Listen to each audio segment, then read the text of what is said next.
యావత్ మానవాళి రక్షణకై రక్షకుడైన యేసుక్రీస్తు జన్మించాడని, ఆయన జన్మించిన రోజును ప్రపంచమంతా క్రిస్మస్ పండుగను జరుపుకుంటారని సంఘ కాపరి జోసెఫ్ ఎల్చూరి తెలిపారు.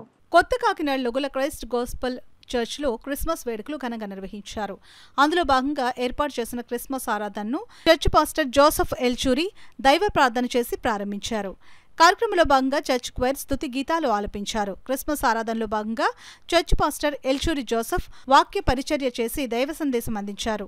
ప్రజలందరికీ చర్చ్ సభ్యులకు క్రిస్మస్ శుభాకాంక్షలు తెలియజేసి క్రిస్మస్ కేక్ను కట్ చేసి చర్చ్ సభ్యులకు అందించారు. ఈ సందర్భంగా పాస్టర్ జోసెఫ్ మీడియాతో మాట్లాడారు. ఈ కార్యక్రమంలో పెద్ద సంఖ్యలో చర్చ్ సభ్యులు, మహిళలు, విశ్వాసులు పాల్గొన్నారు. అనంతరం చర్చ్ సభ్యులకు ఆత్మీయ విందు అందించారు. ఎవరైనా యేసుని చూడడానికి వచ్చినట్లయితే వారు మరలా తిరిగి అదే మార్గం గుండా వెళ్లకుండా వేరే మార్గం గుండా వెళతారు.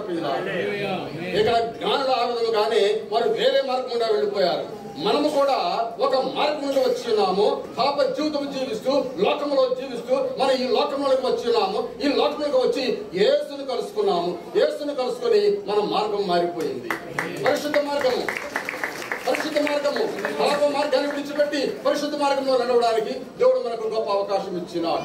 అదే విధముగా జ్ఞానులు కూడా వేరే మార్గం కూడా వెళ్ళిపోయారు. మనం కూడా ఇప్పుడు వేరే మార్గంలో మనం జీవిస్తున్నాం ప్రియులారా.